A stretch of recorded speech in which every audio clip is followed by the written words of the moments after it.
Liftoff will start in T-minus 10 seconds.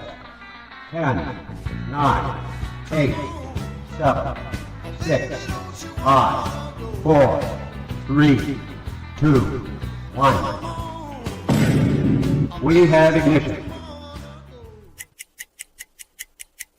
It's time! Seconds from game 7 or from championship number 6. Jordan, open, Chicago with the lead! Behind the screen, Harper got a piece of it, it comes off. The Chicago Bulls have won their 6th NBA championship. Tying run at second, 2 out, Palmero over the head of Jenks. Uribe charges, throws, out! And the White Sox have won the World Series. To the far side around the 8-yard line to Hester. Under it, and to the middle of the 15, to the 20, break free of the 25, to the 30, to the outside, 40, midfield, 40, 30 to the coast, 20, 15, Hester 5.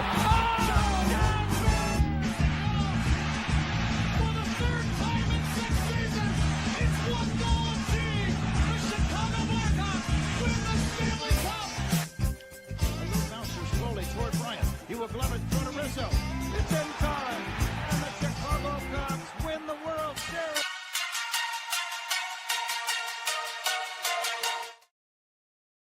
What up, what up, what up? Welcome to Shawn Sierra Sports on Sports Zone Chicago. I'm your boy, the SuperBack, Shawn Sierra. Thanks for tuning in. If you're watching us on Facebook Live, well, then I guess you found us on Facebook. And if you're not following us on Facebook, what? Come on, go to Facebook, type in Sports Zone Chicago, click the like button, and now you're following Sports Zone Chicago. Simple. But wait, there's more. Go to our YouTube channel. If you're watching this from our YouTube channel, excellent. And if you're not subscribed to our YouTube channel, for real, come on, guys, go to YouTube, type in Sports Zone Chicago, click the subscribe button, but also click the notification button. That's the little bell next to it, and that'll let you know anytime a show from Sports Zone Chicago is going live. Get it? Got it? Good. Now, you can also tweet the show. Tweet us at Sports Zone Shy. That's CHI at Sports Zone Shy. Now, if you want to follow me, just me personally online. Want to know what I did? Let me tell you what I tried to do. Try to make it simple, all one handle, but I got some hackers who jacked my stuff up. So on Facebook, you can find me at Shawn Sierra. I forgot a couple numbers afterwards. Okay. On Twitter, X, I am now ShawnSierra33. All right. But on Instagram, TikTok, and Snapchat at the Shawn Sierra. Listen, I got a great show, but I need you to get interactive. So whatever platform you're watching us on, leave a question or comment on that platform.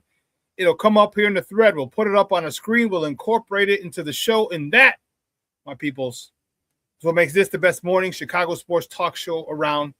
And that's you. So bring them all, baby. Questions, comments, smart-ass remarks, because ain't nobody scared over here. Like The Rock said, baby, don't sing it. Just bring it. Let's check the chat, because the chat is jumping already. Let's check it. Let's check it out. Check it out. Man, Black Diamond's in early. It says top of the morning, gang, FGB. And I believe Illinois just might do it. The bad matchups are Michigan and Duke. Yeah. I think they should be able to handle Iowa tomorrow. That'll be dope. Get to the Final Four for the first time in a while.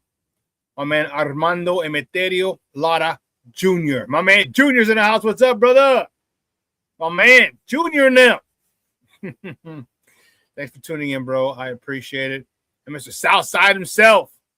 So what's up on a Mickey Ficky TGI Friday? It's my mom's birthday today. Well, happy birthday to your mother. Michelle, tell the SuperBack says happy birthday. That is awesome. And listen, I don't know a lot about a lot, but I do know this. More of the usual suspects will chime in as the show goes on. That, my peoples, I can promise you. Listen, we got a great show at 10 o'clock at the top of the hour. My man Scott Merkin from MLB.com, who covers the White Sox. He covered them for almost the last quarter century. Woo-wee. He's going to join us. We're going to talk about the good guys and their not-so-good performance. Probably talk a little Cubs as well. But, man, that was not the opening day that either side of town was looking for. Neither. Bishop's in the house. Keith Harris, what's up? What's good, sports owners? Keith, thanks for tuning in, bro. I appreciate it. Appreciate you big time. But that was not the opening day that either side of town had in mind yesterday. My goodness, that was god awful. You know what? That was not even that good. It wasn't even god awful. That's bad. That's an insult to things that are god awful. It was just an abomination.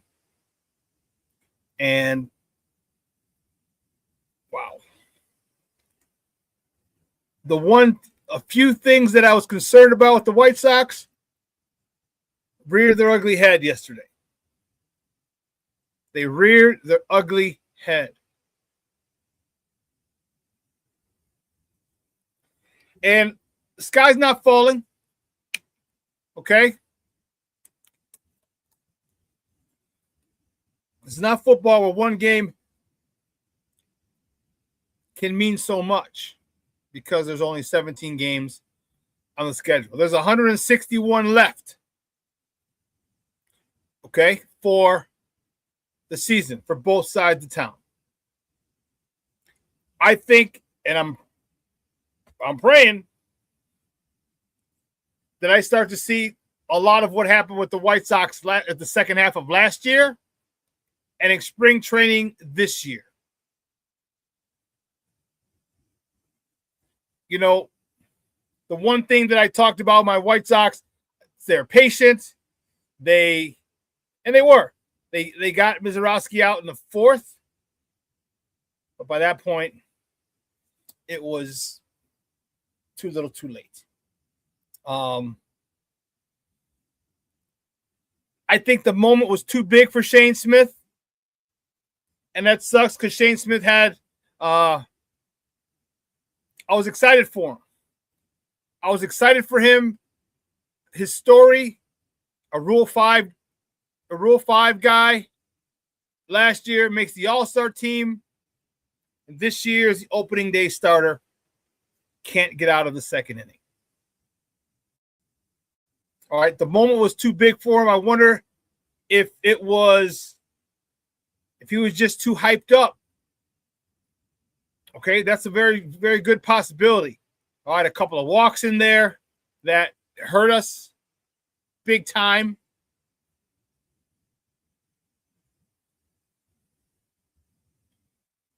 You know, he had 2 walks in that dreadful second inning. Catcher's interference.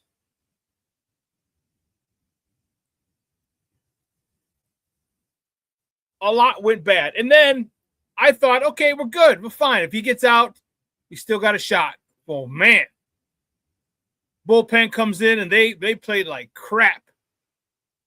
Crap. Complete and horrible crap yesterday. That was going to be one of our strong points of the team was the bullpen. Didn't play out that way. Didn't play out that way. Poor decisions. Kosa Montgomery had a rough day at the dish. And that's the one thing that I was wondering, the main thing. Was their success going to be a detriment to them? Were they trying to do more than they did last year?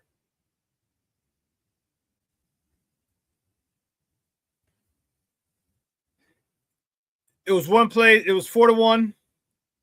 Kosa Montgomery's up. Gets a 2-0. Gets to 2-0. Then they had a mound visit. Okay. It's funny because I heard a caller on this today, and I was like, oh my God, that's exactly what I was thinking yesterday when I was watching the game. They had a mound visit. So they're like, okay, listen. Throw some strikes. So you're thinking, if I'm thinking, he's got to get one over. He doesn't want to go 3-0 on me. I'm thinking fastball down, dead red. If it's anything other than a fastball, a breaking ball for a strike, you got me. But I'm sitting dead red looking to drive this sumbitch.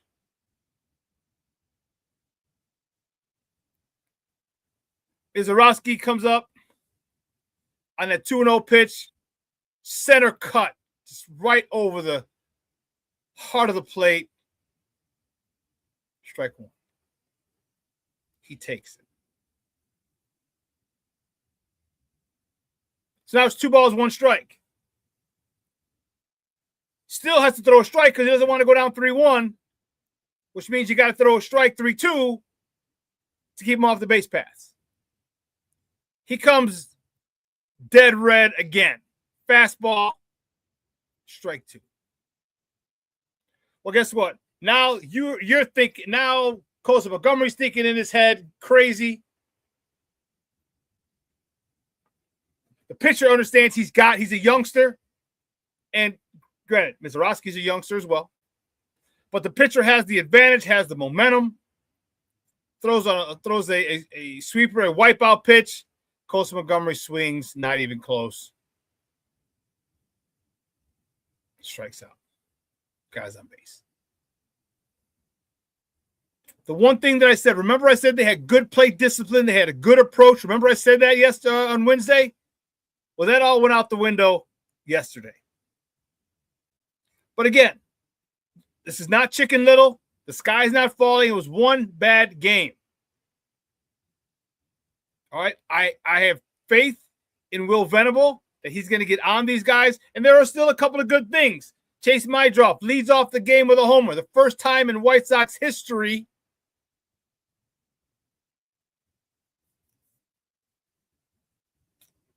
of the first White Sox player to hit a home run to lead off the season in the history of the franchise. I said, wow, that was dope. He had me fired up. I was fired up.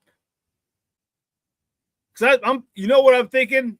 I told you I'm on a group thread with Junior and with his son, Mondo, 3 of us on this group thread. And I'm thinking, man, what if we can get to Mizorowski the way they got the Paul Skeens? I was like, if we could just jump on him and just jump on him early. I don't know, was it 4th pitch, 5th pitch? I don't know if it was 3 and 2. It wasn't the first pitch, but the first at bat. I think it was a full count. He throws some heat. Chase Maedroff is sitting dead red fastball. And when I tell you he crushed that ball, the sound of it, watching it on TV, you heard the crowd go, oh. And Jason lives in Wisconsin, so he went up he was at the game, and he texted me, he's like, he crushed that ball. And it went to the second level. I was like, you're damn right he did. He was fired up. The dugout was fired up. I was fired up. Sox fans across the Cheddar Curtain, north of the Cheddar Curtain, were fired up. And then Mizorowski went to work. 11 strikeouts. Struck out the side in the first. The one thing they did do, however, I will say this, they got him out in the 4th, if I'm not mistaken. They got him out early. They went deep. I tweeted, it was 25 pitches in the first, 40-something after 2. I'm like, okay, let's get him out.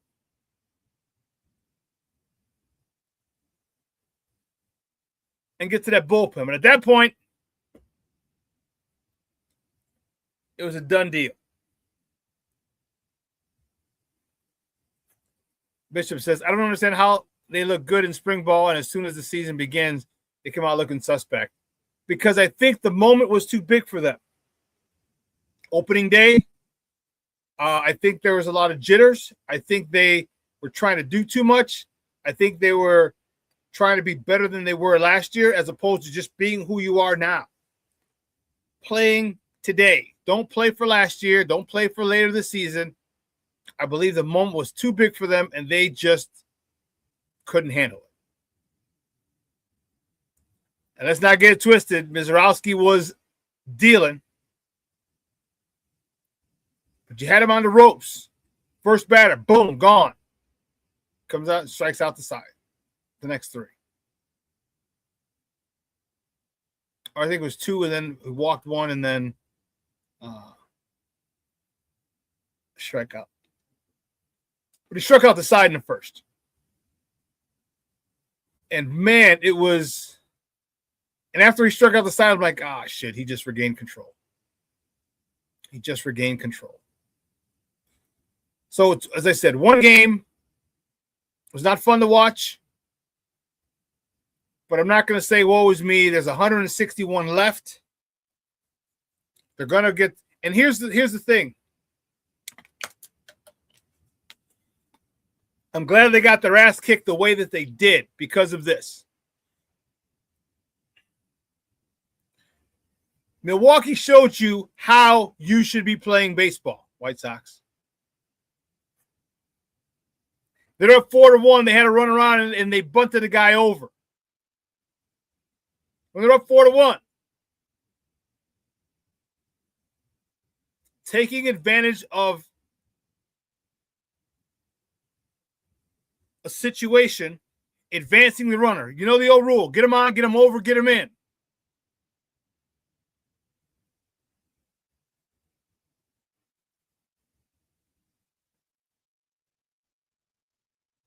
They advanced the runner. I believe they walked someone after that. And they were able to bring that runner in. And that, is exactly how the White Sox should play. Just because you have a lead doesn't mean you stop attacking. Just because you have a lead doesn't mean you go against the fundamentals. Just because you have a lead doesn't mean you try and tack on. You don't try and tack on another one.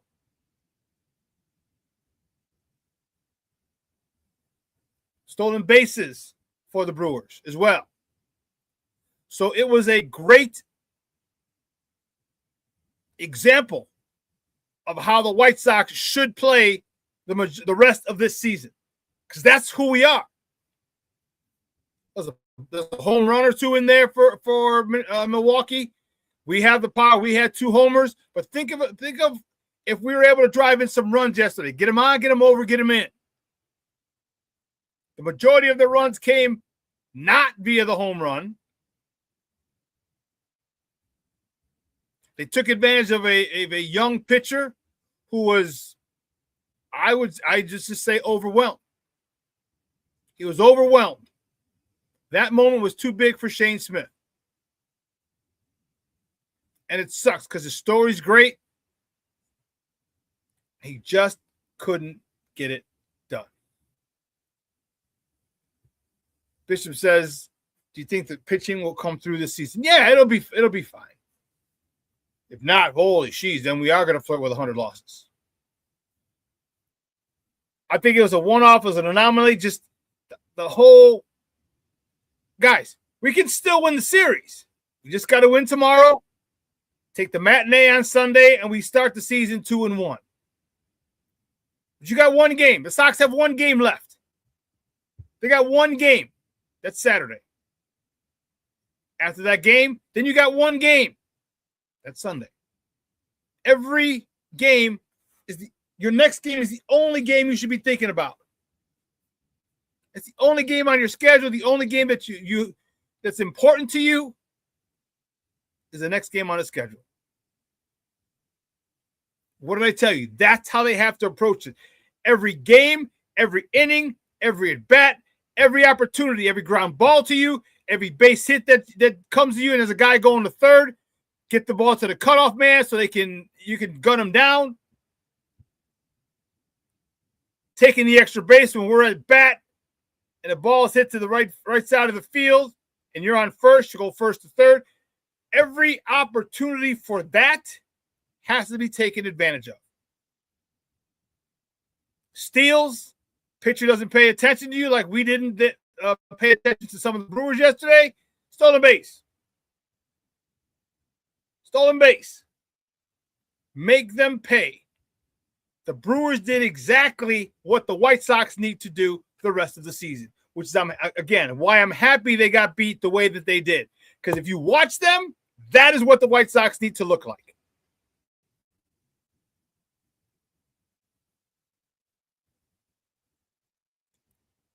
Munitaki yesterday in the ninth inning, he had a good day at the plate. A couple of walks and a dinger. And a dinger.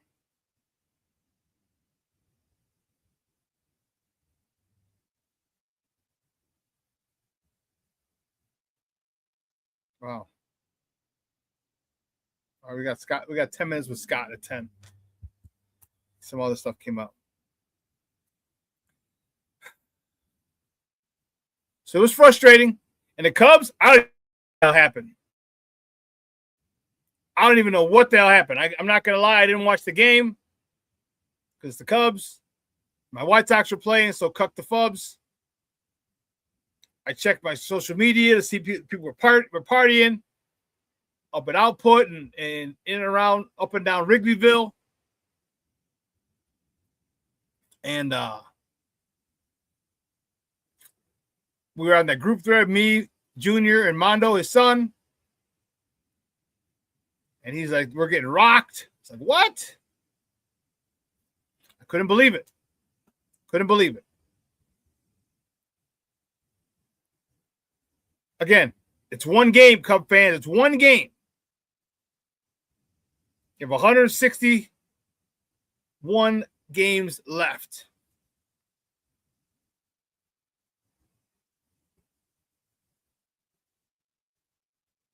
$161 games left. Time to play some good, solid, fundamental baseball and win some ball games.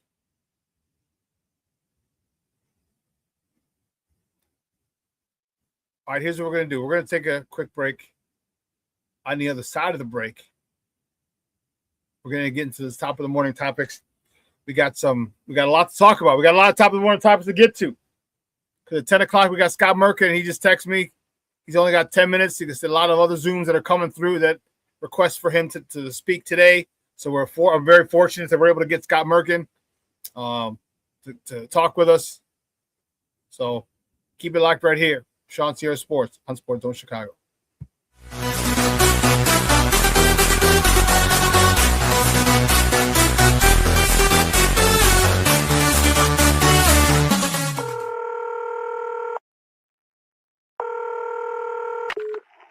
Operator 901, where's the emergency? 127 Brymere. Okay, what's going on there? I'd like to order a pizza for delivery. Ma'am, you've reached 911. This is an emergency line. Large with half pepperoni, half mushroom. You know you've called 911. This is an emergency line. Know how long it'll be? Okay, ma'am, is everything okay over there? Do you have an emergency or not? Yes. And you're unable to talk because... Right. Okay, is there someone in the room with you? Just say yes or no. Yes. Okay, it looks like I have an officer about a mile from your location. Are there any weapons in your house? No. Can you stay on the phone with me? No. See you soon. Thank you.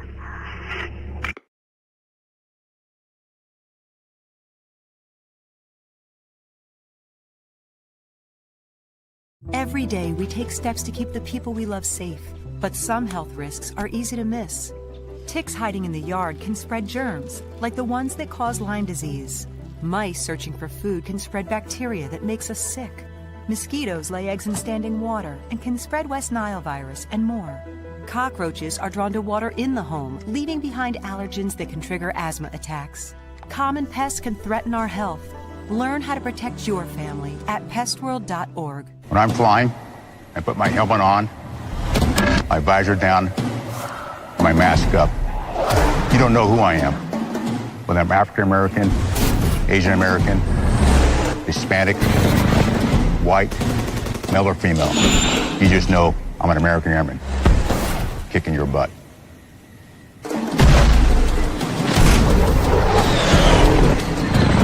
I'm General C.Q. Brown Jr. Come join us. No, I don't know though. I'm scared. I mean, you're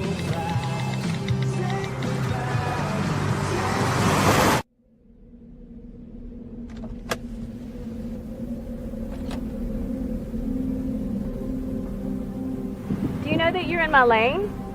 No, not at all. Are you not paying attention? Are you texting? I was just checking in with my mom. I was telling her that I thought we'd be home by 6. It's okay. There's enough time. Just pay attention. I'm not even halfway through my text. There's no way. I'm not even going to look up. My babies are in the car. You have to pay attention. It's just supposed to be a quick text. I'm so sorry.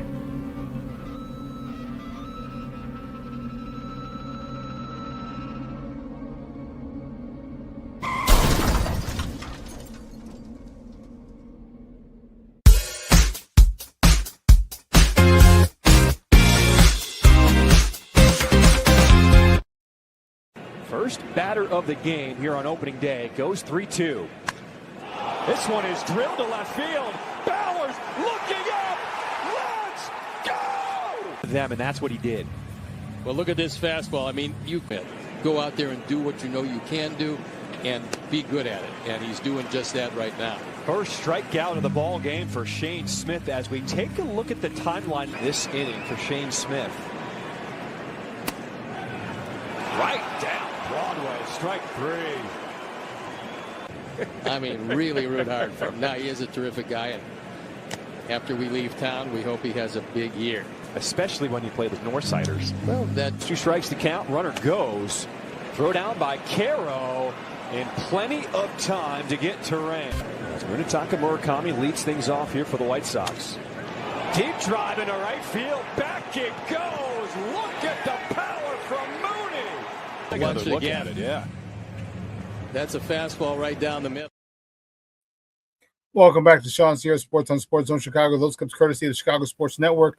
Those are the good guys getting their ass whooped yesterday. Big time. You think you're big time? Oh, boy. But let's get crack-a-lacking, baby. You know how we do the first segment of every show is called Top of the Morning. She won't come just when you want it.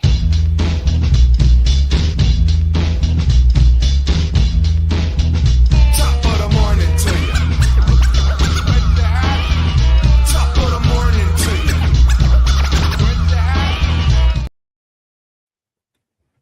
See, which way do we go? Which way do we go? Which way do we go? Start right here. First, top of the morning topics. Cubs. Whew. That was a rough one, too. The Cubs fall to the Washington Nationals. 10-4. Opening day was rough. Matt Boyd got the start. He got the loss. He's 0-1 on the season. He went 3 2/3. 6 hits, 6 earned runs, 1 free pass, 7 punch-outs. Michael Busch 3 for 4 with 2 doubles. First 2 of the season, driving in his first RBI of the season. PCA. Peter, Henry, Crow, Armstrong 2 for 5 with 2 RBIs. First 2 of the season. Dansby Swanson also had an RBI in the opening day loss. Keeping it with the Cubs, the next top of the morning, top of the Cubs hosting the Washington Nationals again tomorrow. The one's off today. At Wrigley Field, the first pitch is at 1:20 p.m. Central. You can catch that game on the Marquee Network or listen to it on their flagship station, 104.3 FM or 670 AM, The Score. The probables for tomorrow's game, Miles Mikolas is on a bump for Washington. Cade Horton is on a bump for the Northsiders. Keeping it moving. The next top of the morning topic for the Cubs. Big news yesterday. I guess the only thing that will make Cub fans happy. Nico Horner. Cubs are in agreement to extend second baseman Nico Horner for 6 years. Probably making him a lifelong Cub. Terms were not disclosed yet. So if they come through during the show, we'll let you know. But Nico was extended. You just got PCA extended. Now you got Nico extended. You have this infield minimum for the next 4 years. Michael Bush is at first. Nico Horner, it's 6 years. Dansby Swanson, I think, has 4 more years left. And Alex Bregman has, 6 years left? So you have this infield. You talk about continuity. You talk about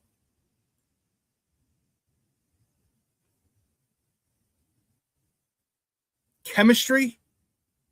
Cubs are doing just that. Great job by the Cubs getting that signed and keeping that infield locked. Now you have an all-star caliber infield, just like you had back in 2016 when all of the Cubs infielders started in the all-star game. I'm not saying this Cub team is all going to start in the all-star game, but I'm saying you have the quality, the talent, the quality of players in this Cubs infield.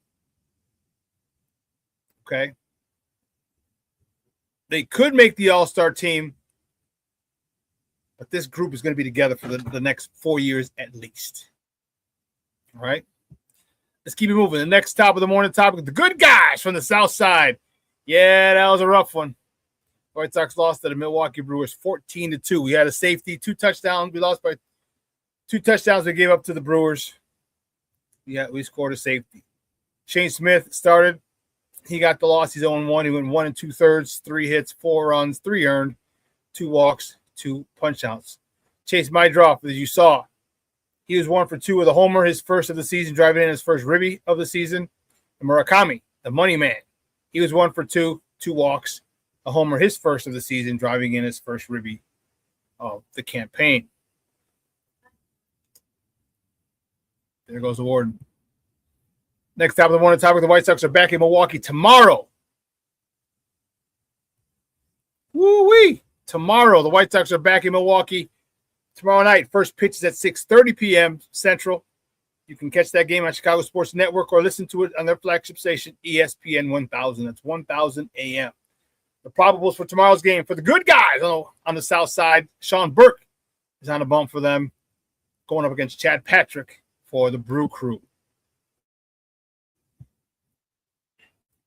The next top of the morning topic, this is a tough one. Whew. Rough day for us yesterday. The Blackhawks, they lose to the Broad Street Bullies, the Philadelphia Flyers, 4-1, 5-1. What did I put? Come on, man. Who's this guy? This guy over here. 5-1. Spencer Knight stopped 37 of 42 shots. Connor Bedard lit the lamp for the Blackhawks, his 30th goal of the season, assisted by Frondell, the rookie, who just came. His season ended on Sunday in Sweden. Tuesday, he gets his first assist. Yesterday, he got his second assist. Frondell is, Charlie, I like it. And Crevier assisted on that goal, his 13th of the season. Frondell, 2 games, 2 assists. I like it. Don't forget, Sasha's coming over as well. I believe he played yesterday as well. Nope, he didn't get in the stat sheet, but that's fine. Next top of the morning topic, staying with the Blackhawks. The Blackhawks play in the world's most famous arena, Madison Square Garden, tonight. They take on the Rangers. All right, puck drop is at 6 p.m. Central. You can catch that game on Chicago Sports Network or listen to it on their flagship station, 7:20 a.m. 7:20 a.m.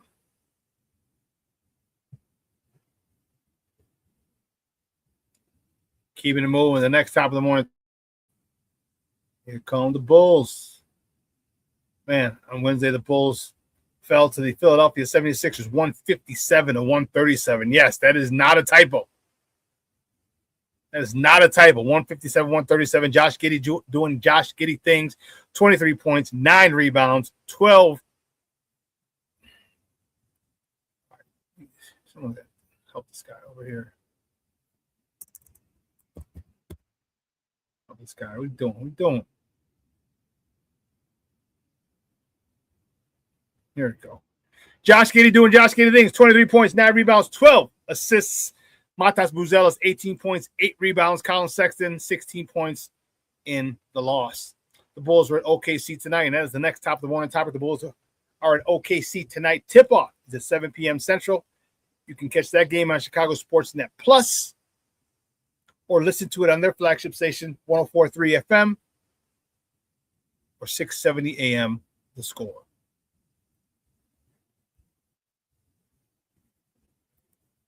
The next top of the morning topic, woo, Charlie. Crazy. Fighting Illini late last night held off the Houston Cougars in Houston, a game that was 2.5 miles away from the campus.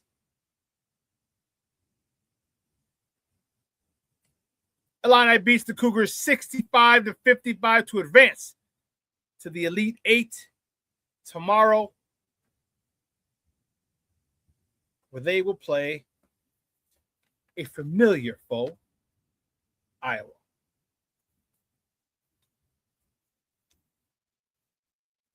Tell you what,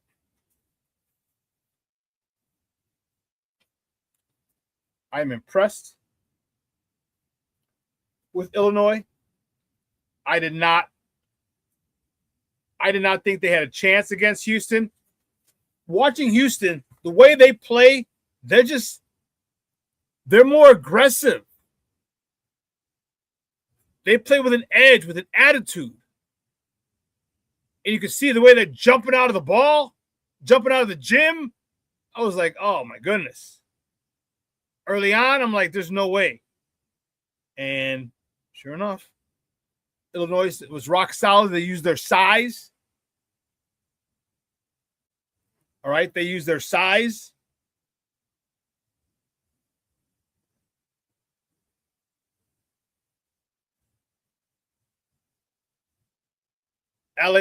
Andre Petrovic. Nice. Wow, I was impressed. There was a lot of, they showed some gut and some grit that I didn't believe they had.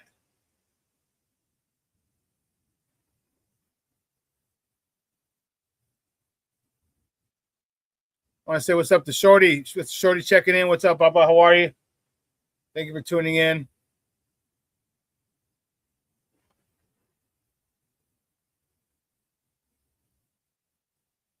Bishop, so Shawn, what's your thoughts about Frank Thomas suing the White Sox? I talked about it on Monday and Wednesday. White Sox doing White Sox things. I think Frank Thomas is butthurt because of, and he has a right to be, don't get me wrong, over his snub on the Black History Month post that the White Sox did. Although technically there wasn't a lot of firsts that he did, because it was all the first African-American to do this. Larry Doby was the first African-American to play in the American League. He played for the White Sox. Dick Allen was the first African-American MVP, I want to say. There are a lot of other things that were firsts, and Frank really wasn't one of them. Frank was the first back-to-back African-American back-to-back MVP, but he wasn't the first black MVP. They should have done that. He should have been in there. He owns most of the records. He's the greatest player in White Sox history. He's butthurt for that, and he has a right to be. Because as public as that disrespect was, the apology was not public, if there even was one. I think Frank Thomas has a right to go after them. And then they want to say, hey, we can sell his name on the new jerseys, which is not allowed unless he have his consent. Then what his consent means, he has his cut. He gets his cut. They didn't do that. So I ain't mad at you, Frank. But why do the White Sox, Bishop, keep doing stupid shit? Why? You mean nobody in that front office, in the marketing department, decided to say, hey, you know what, let's get Frank in there. Frank did some pretty cool shit for us while he was with us. He's only the greatest White Sox in the history of the organization. Let's kind of put him in there somewhere. No. Massive fail by the organization. Frank's butthurt, and he has every right to be. And you can tell because he's not suing for millions. He's only suing for like $50,000. Was it 50? It wasn't even that much. It was like, really, dude? Okay, let me see again. 46. Yeah, he's not suing for a lot.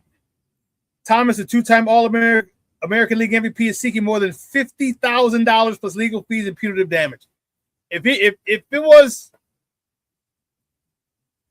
about the money, Frank would have been said, I want every, you know what I mean, a hell of a lot more than $50,000. He's just butthurt. Again, he has every right to be. So,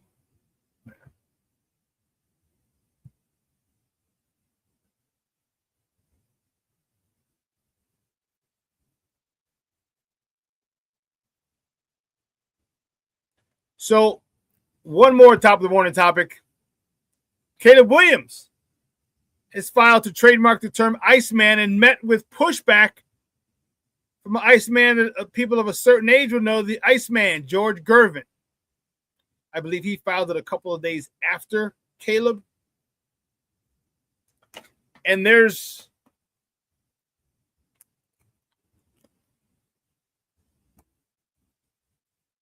interesting. So you got the young people saying, oh, well, it's a bit smart, savvy business decision, blah, blah, blah, blah, blah. Which it is.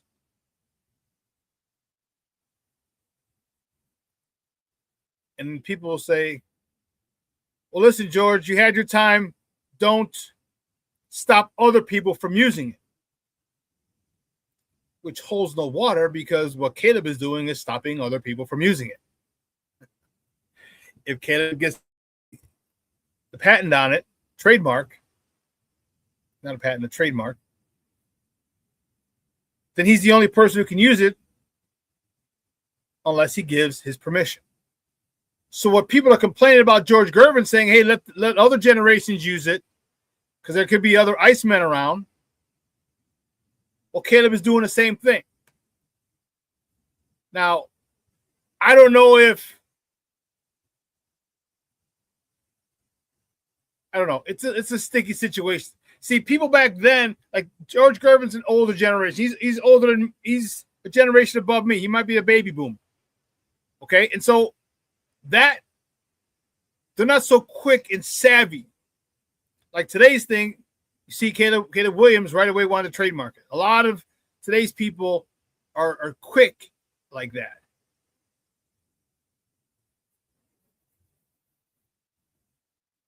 You know, George Gervin's he's the Iceman. Let's keep it a buck. All right. All of us of a certain age remember the poster. He's sitting on that ice throne with two basketballs. We remember that. It says Iceman. All right, with the finger roll was his move.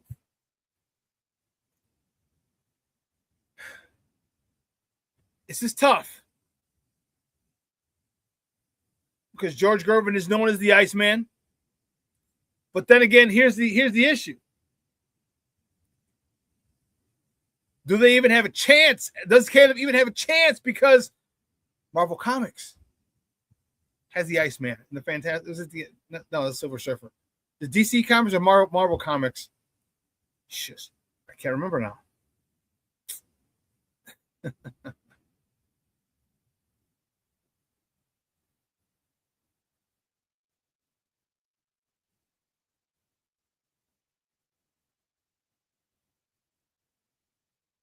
Marvel Comics, the Iceman. So does Marvel Comics have a patent or a trademark on that name? I don't know.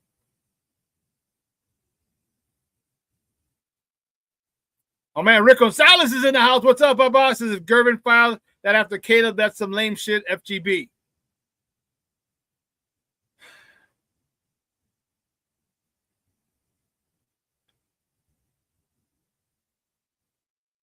I can see your point.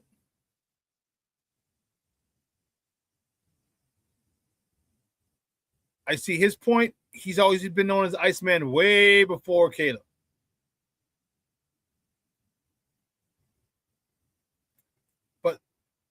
And I told you that generation is probably not so quick to say, oh, let me patent this, let me trademark this, so I can use it. But Caleb's gonna be doing the same thing. He's trying to do the same thing, patent it. So what if there's another Iceman that comes along? What if there's another person who wants to use the word Iceman, the term Iceman? They can't if Caleb or George Gervin gets it. But my question is, does Marvel Comics, what about their trademark for the character? Stay tuned to find out how this plays out.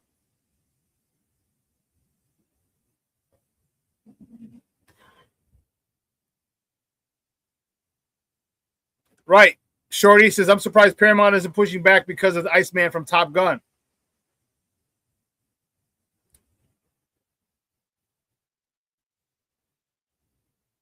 Junior says, I'm sure they do, meaning have the term trademark.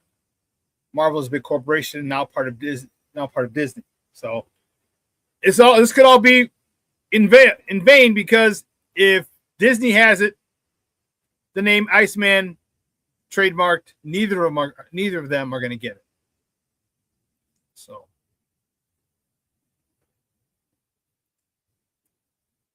interesting how things are playing out.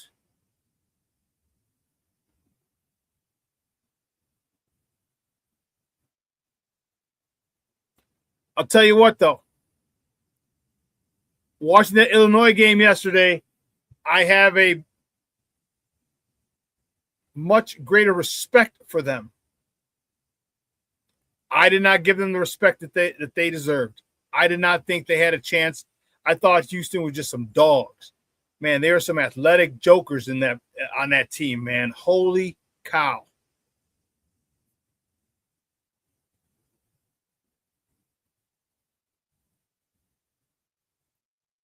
Keith says Gervin should have trademarked it. There are other individuals who have the nickname. It's about money, and you have to be quick on your feet.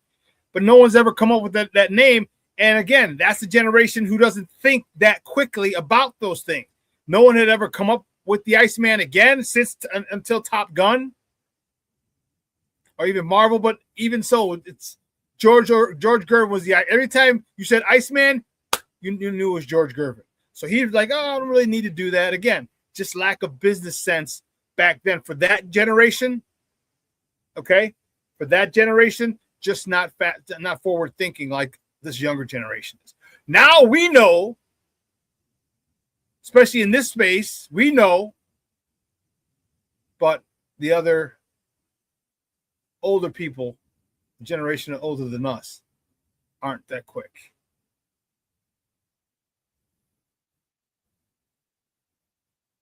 Can't fault Caleb for being brilliant. FGB and LCBC, let Caleb be Caleb. I wanted to call it brilliant for trademarking it. It's not. He didn't come up with he didn't reinvent the wheel. It's not. It's enough for the hyperbole.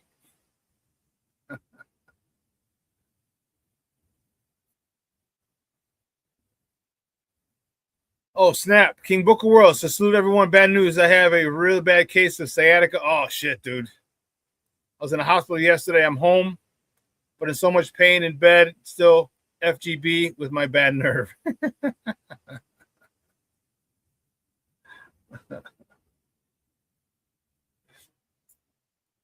Stretch, bro. You got to stretch. You got to stretch. You know what? I'll hit you up on an email you gave me and give you some stretches for that. All right. Rick says, as of March 2026, the word Iceman is not currently registered as a federal trademark for a specific sports personality, but it is the subject of an active legal dispute. All right. So they're going at it. They're going at it. Continued by Rick. It says, status of applications. These applications are pending review by the U.S. Patent and Trademark Office. A decision is not expected immediately, as the review process can take 14 to 18 months. Okay. Bro, King Book World said this shit is painful. I know. I hear you, bro. So I got some stretches for you that'll help a lot. A lot. All right. I don't know what your email. I don't remember your email, but I'll reach out to you on Messenger. All right? Some stretches. Oh, man. That's nuts. Hope you feel better, bro. Sciatica along with gout are two things I would wish on my worst enemy. Definitely wish on my worst enemy. Hey, Rick, you'll be happy to know unfortunately I'm not going to Milwaukee tonight for the Sox game tomorrow. Mom isn't feeling too well, even though she just went to CrossFit. She just wasn't feeling too well. And my aunt's out of town. So usually I drop her off there if I'm going to be out of town. So I really have no one to watch her. So I'm not heading up to Wisconsin. Not here. Summerfest, still going. But Sox Brewers, no.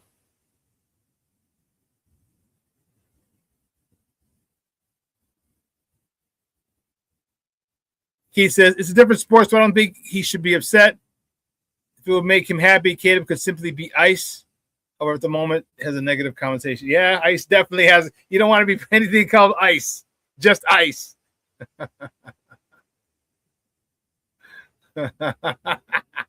Rick, you're a fool. Like best news of the week, FGB.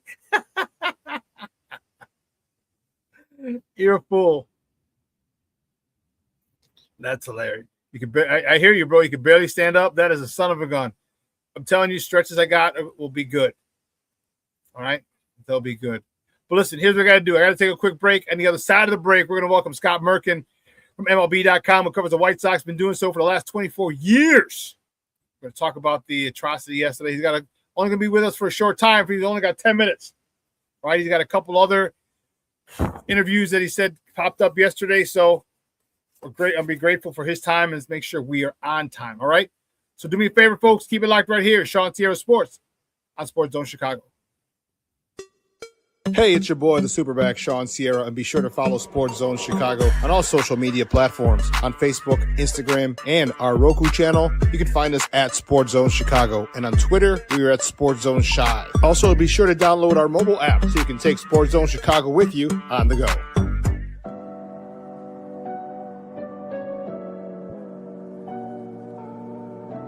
How do you take care of your mind health?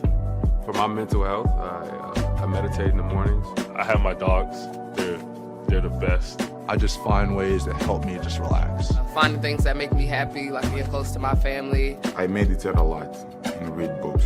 I have hobbies outside of the game. I'm able to switch off. I'm able to turn my brain off from the game of basketball. Your mind health matters. Your mind health matters.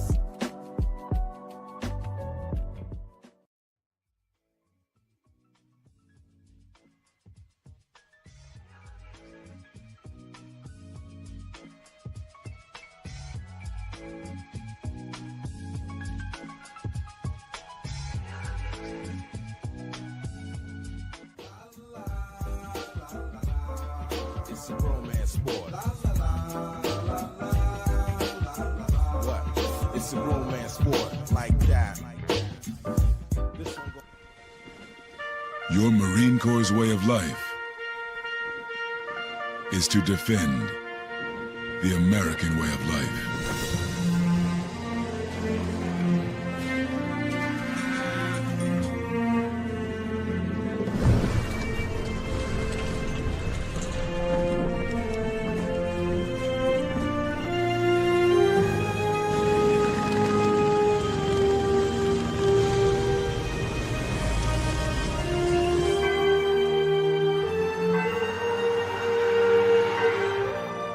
Every day, no matter where we serve, we take a stand for our nation, for each other, for us all. The few, the proud, the Marines.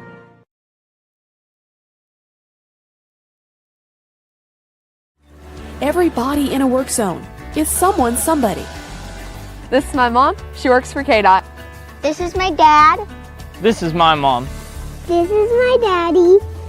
This is my sister. This is my daddy. This is my son, Scott. He was killed while working in a highway work zone. When you drive through a work zone, drive like a life depends on it. Because it does.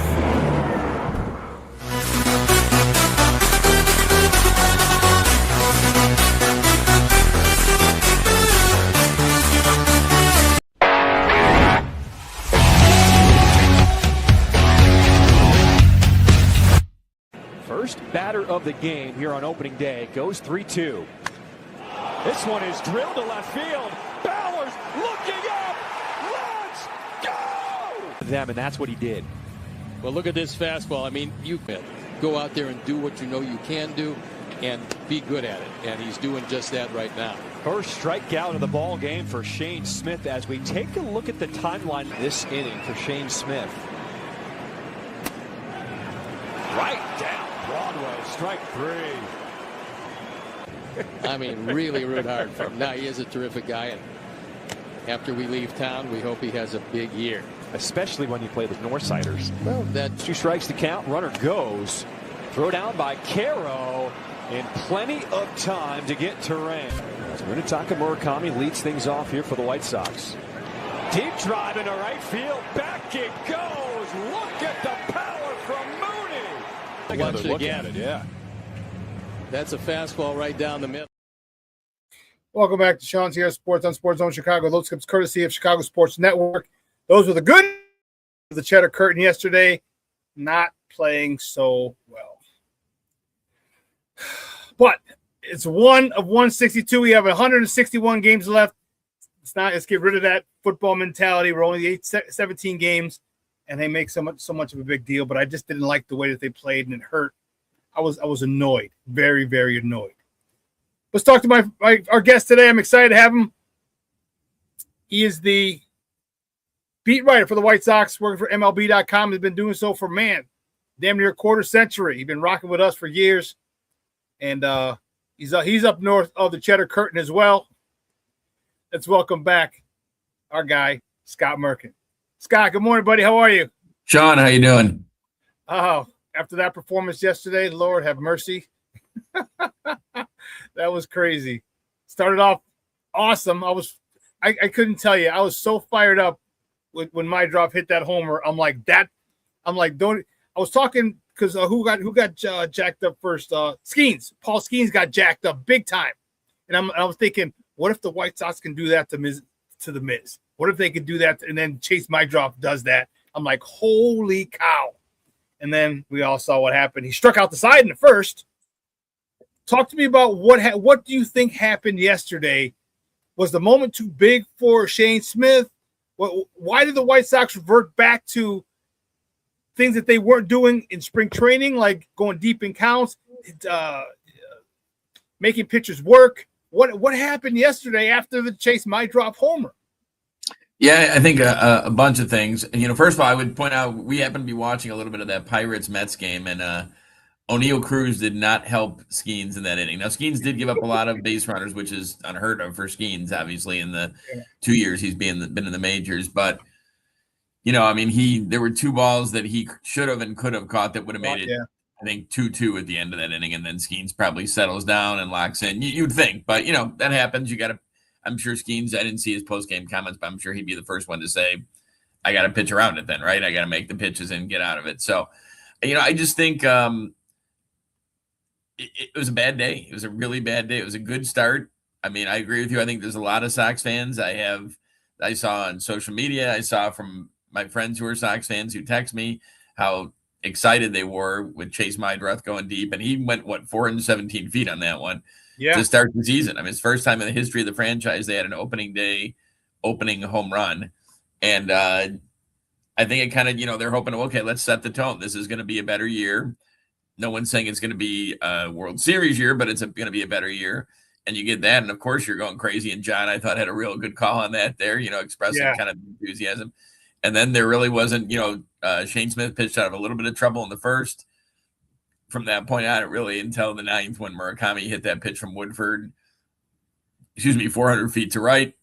That was pretty much it. It was a bad game. They want to work the count. They want to, be aggressive on the base paths. They want to, attack the strike zone on the mound. They walked 10, struck out 3, struck out 20 times. Aside from the 2 homers, had 2 infield singles from Austin Hayes and Luis Angel Acuna. Acuna and Murakami, the only 2 guys who played, period, not just in the starting lineup, who didn't strike out yesterday. And again, though, like you said, if you win Saturday, you're back to 500 because it's that early in the season. It's a 162-game season. It's a long run. So, but, I mean, I think the Sox fans and the Sox front office, obviously, and everyone else, the players don't think about such things. They got too much to do. They just work and go after it, Yeah. But they're hoping that that's a game they can look back on in July or August and say, wow, that was, it was cool. Murakami got his first career homer, his first career hit. It was cool that Meidroth opened, but man, that was an awful game otherwise. But now look where we're at, as opposed to looking back and say, yeah, that was kind of what, the season was going to look like in that first game. But, so much of the story to be told over a little more than 5-month season. So there, it's one game. People have been waiting for it for a while, and it did not play out close to what they hoped. And Mizorowski is, ridiculously talented. I mean, if he can harness that stuff that he has, he's as good as anyone stuff-wise probably in the National League. I think Crochet and Skubal are top of the line. Skeens is up there too, obviously. But Mizorowski's raw stuff is crazy good. I mean, there's a lot of not wild swings, a lot of bad-looking misses, and I think because of mainly Mizorowski.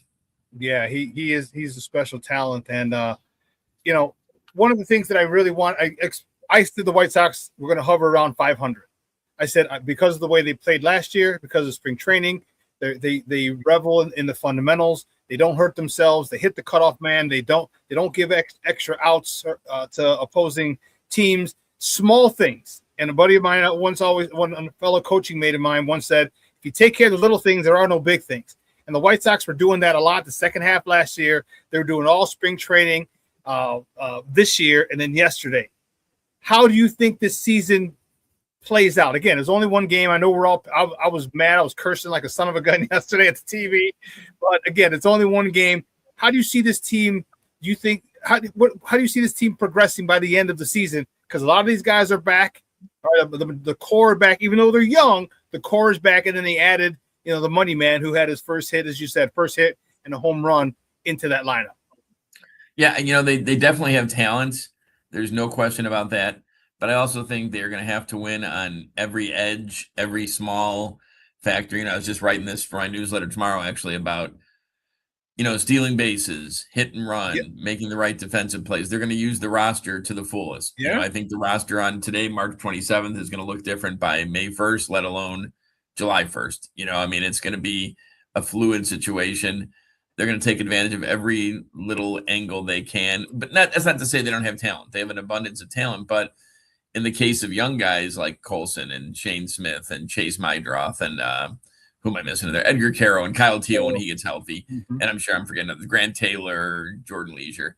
Development is, as they often say, is not always linear. So, it can look great for the end of last year, and then it could maybe start slow at the beginning of this year. So you're gonna have to stay the course. There's gonna be ups and downs, and the Sox hope there's more ups. Now, Chris Getz said the other day before on the workout day Wednesday here that they don't look at win-loss records. They look at winning the day. I think you want to look a little more at win-loss records this year. I don't buy the whole thing about the rebuild's a 6-year process and that kind of thing. I mean, I get it. You can look at the Cubs, the 16 Cubs and the Astros, who were in the World Series, 3 or 4 times and won a couple from their rebuild, that they had some miserable seasons.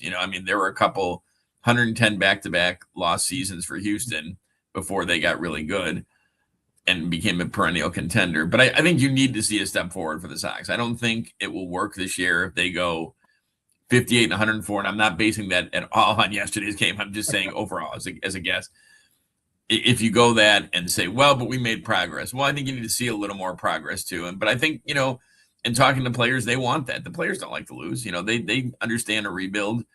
The veterans understand what happened in 24 and then, the step forward in 25, but they want another step forward. I mean, even if you tell them, hey, I think you're going to win 75 games this year, which would be a 15-game improvement, they'd be like, well, that's still 12 games under 500, right? So that's not going to settle for them either. They want to win the division.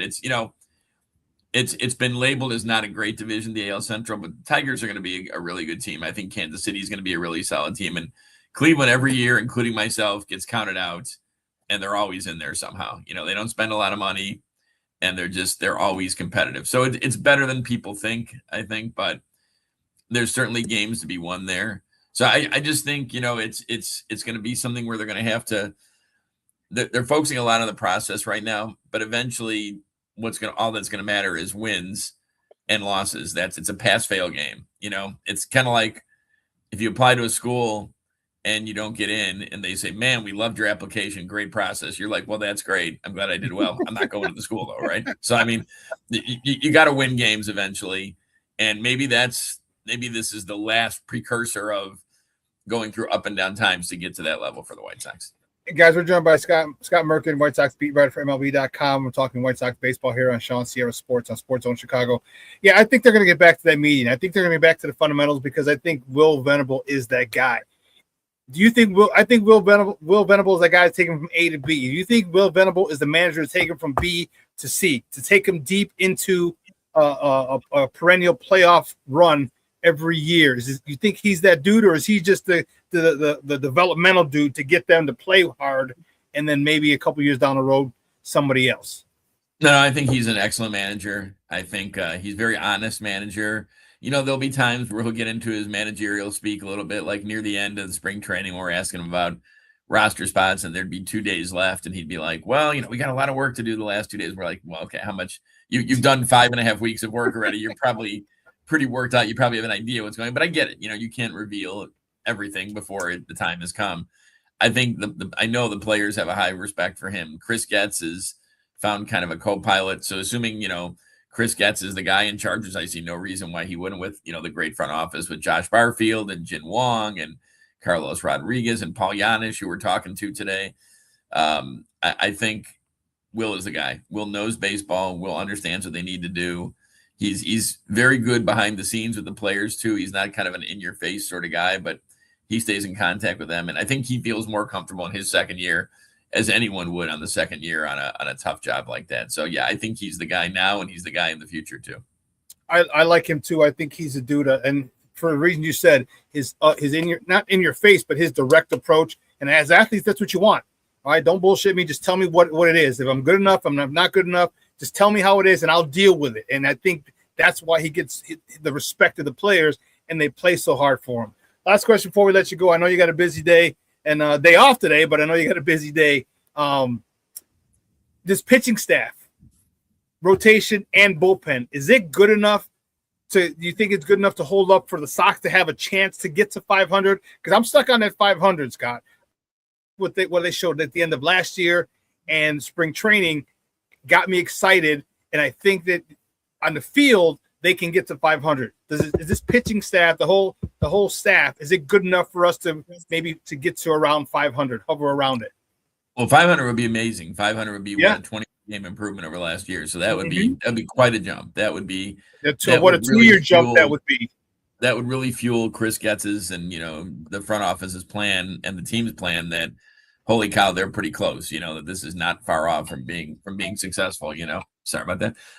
But they the pitching staff's going to be the question. You know, they have good pitchers on there. They have guys who usually can work deep into games. You know, I know Shane struggled with command in spring training. I don't put a ton of stock into spring training. Maybe sometimes some trends can pop up that carry into the season, but no one ever got to the Hall of Fame on the strength of Cactus League or Grapefruit League numbers. You know, I mean, that's just preparation, sort of like the minor leagues. Hey, Paul Konerko is a Cactus League Hall of Famer now. That's right. He is.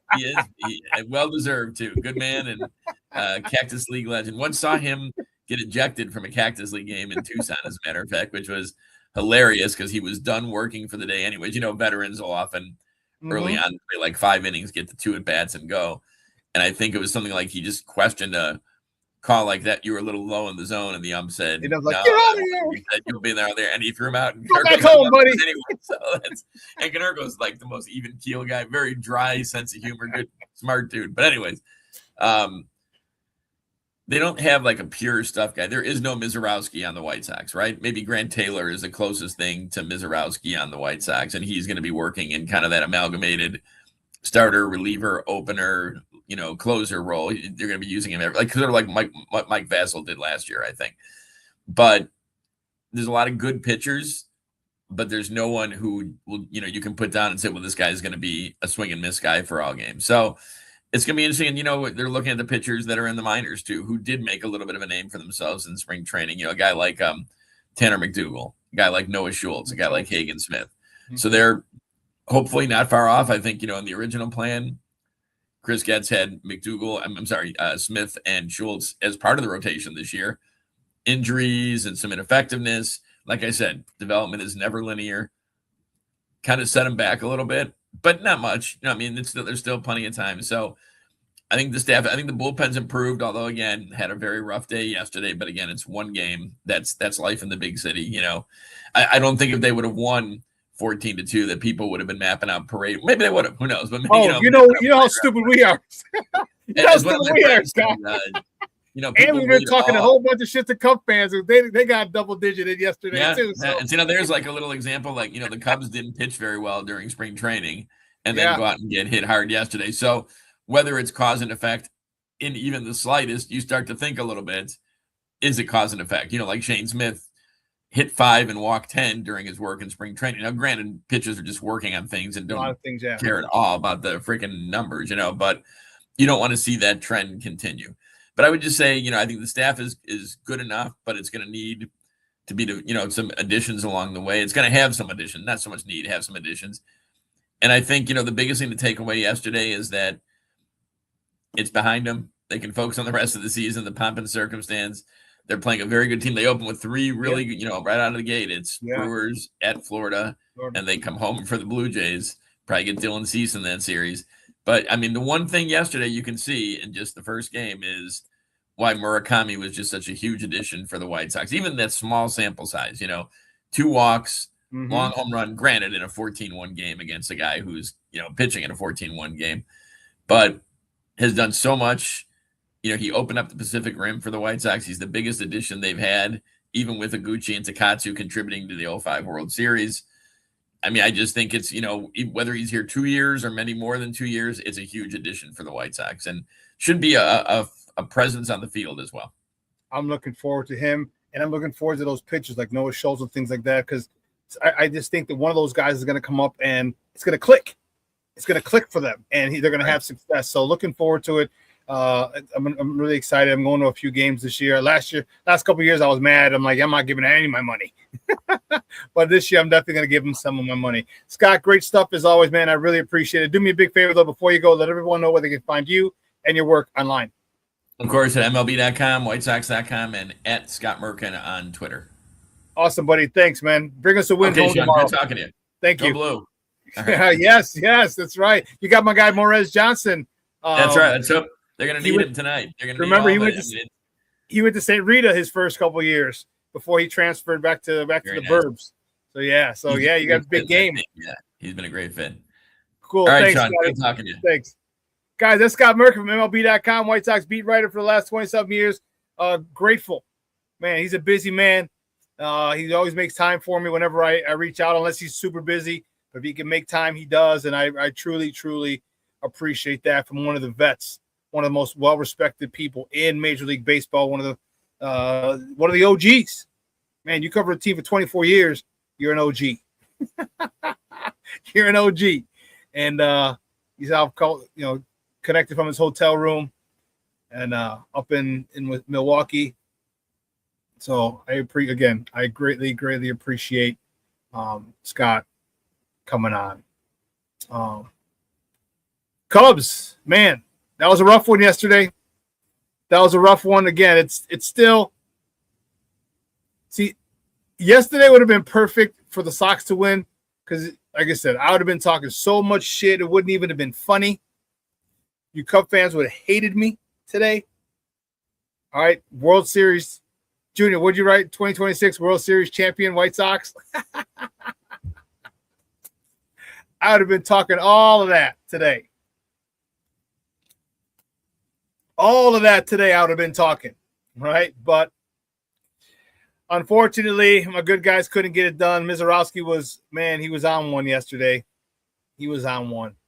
We just caught a really good pitcher ready for opening day. And like I said, I just think the moment was too big. I think there might be a lot of pressure on these youngsters, man. I just think that the moment was too big for them. All right. The one thing that we don't have that I don't see, and I talk about it a lot, I say it a lot when it comes to other sports, football especially, but even basketball, we don't got no dogs on this team. You don't got no dogs on this team. You don't have those guys, none of those guys who have that grit. Okay, none of those guys who have that I don't know what other way to say it, but that grit, that fight, that aura. I just don't see it. And it's tough to see in baseball, but we've all seen guys with grit. We've seen guys who fit that mold, that type of player. And I don't know if we have them. We have some talented players, just no guys who are saying, not tonight. Tonight we're not losing, and go do something about it. Black Diamond says, as I said earlier, Horton should have started. Boyd is not a one. One of the moment was too big for him. His pitch location, the fourth, was trash. Yeah. He had a rough day at the office. But it happens to everybody. We just talked about Paul Skeens. Paul Skeens got lit up by the Mets. All right, so it happens. It happens. And what else can you say? It happens. Let's not get too down on it. Let's watch. After today's show, we can bitch and moan about it for the rest of the day. But, tomorrow they play again because they're not playing today, which stinks. I should have asked Scott if he knows why they would do that in Milwaukee, or is it just across the board that everybody's off today? All right, is it just across the board? Because Milwaukee has a dome, Florida has a dome. Okay, so there's no need, there's no need for a built-in makeup day on Friday if you're playing in a dome. I don't know. King Booker World. Start with a home run. I was like, oh, shit. You and me both, King Booker World. Let me tell you, the way he is the kind of guy, Chase my draw. He's the kind of guy who just grinds and grinds and grinds. Never going to be a superstar. I think his ceiling is a star. I think that's his ceiling. Chase Maidroff could be a star. He's never going to be a superstar, but he's that dude who does the nasty work, the dirty work that you don't want to do. Okay, on the field.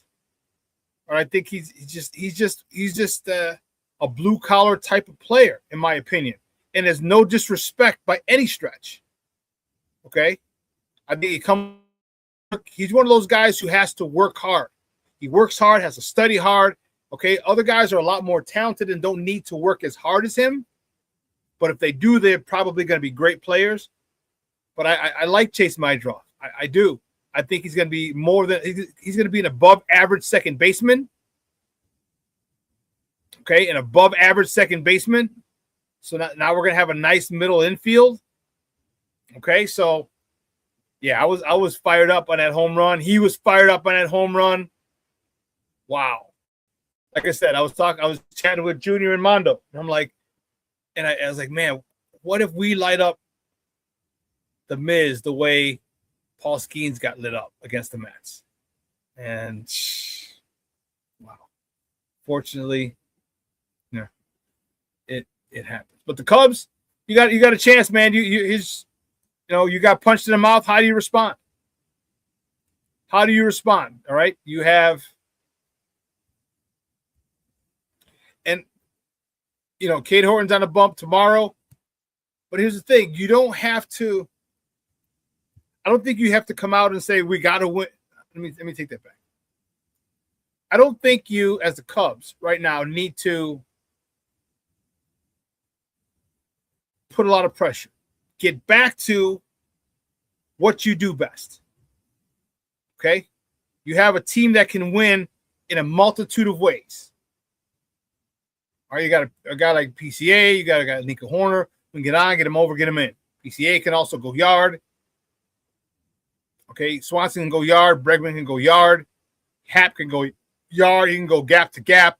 You have a multitude of talent to win multiple ways.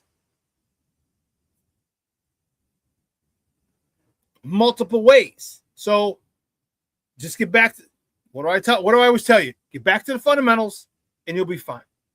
All right. Focus. And it seems like long because now you're only in game 2. But every at bat matters. Every inning matters. Every opportunity you get, whether it's in the field, playing defense, whether it's on the base paths, whether it's in at bat, every chance is an opportunity to make your team better and help your team win. And if you don't take those chances for granted, man, Cubs, I think you have a legitimate shot at literally, I wouldn't say run away with the division, but like I said the other day, maybe win it by 5-7 games, something like that, where it's not a blowout, not a runaway train, but second team really's got no shot. All right, they really got no shot.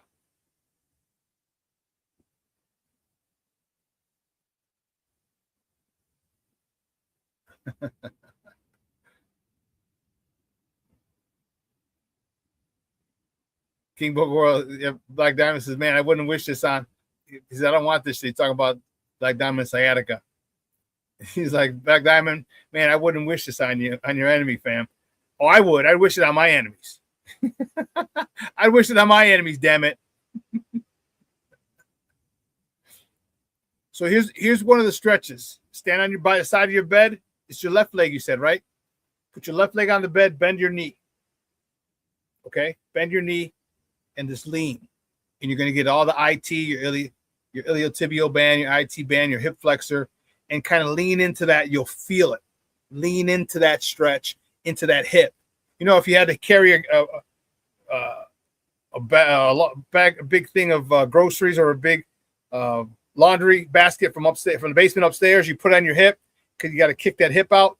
Kick that hip out while your knee is in front of you, bent at a 90-degree angle, perpendicular to your body, and just do that, bro. That'll help big time. I'm telling you, when I got it, it was 2011 when I was playing. It was the first game, and man, I got hit hard. And whoo! And I had a membership at Massage Envy. I hadn't gone in like 3 or 4 months, so they just stack up. Man, was I fortunate because I would go every week. They would get in there, and they were just saying some of the things. So Black Diamond. Plus, if I see anything online, you know, Big Brother's always watching with our phones and stuff like that. If I hear anything online, I'll probably, because we're talking, it'll say sciatica or sciatic stretches. If I see anything, I'll make sure to tag you or send it to you.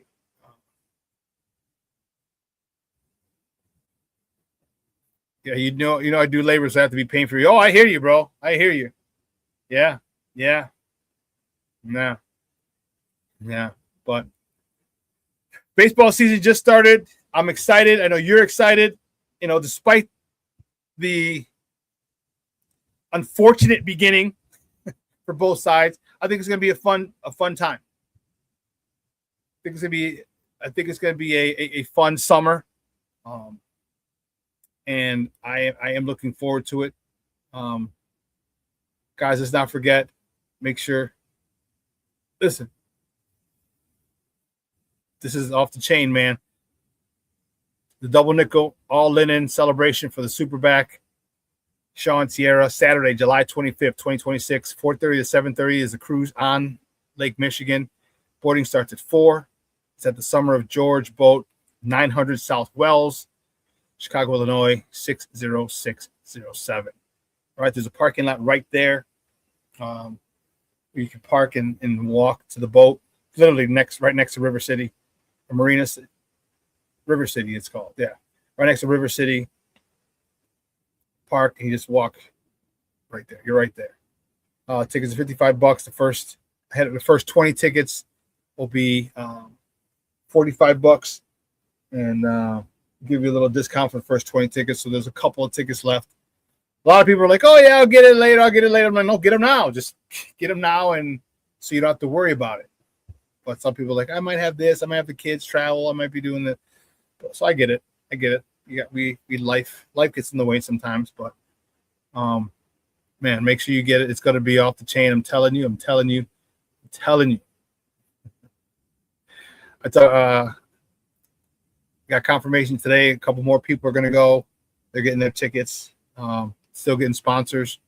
I just put together a sponsor form. Steve-O got that together, so I'm passing that, extend that out to some people today, and it's telling you it's going to be epic. It's going to be epic. Man, I'm in the gym after CrossFit. I'm doing a couple of other little things. We're going to be in the best shape. We're going to be in the best shape, man. I'm telling you. Double nickel. And it's going to be fun. Also, don't forget, get your Sports Zone Chicago swag.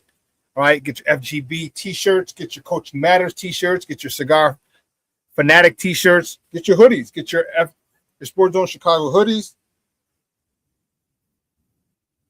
Get your Sports Zone Chicago hats. See in the upper left-hand corner. Get your Bears Victory Monday shirts. All right. Get your Good, Better, Best shirts. Of course, your FGB shirts. Get your Good, Better, Best hoodies. All right. Make sure you head over there. Head over to sportzonechicago.com. Get those. Rock those. Yeah.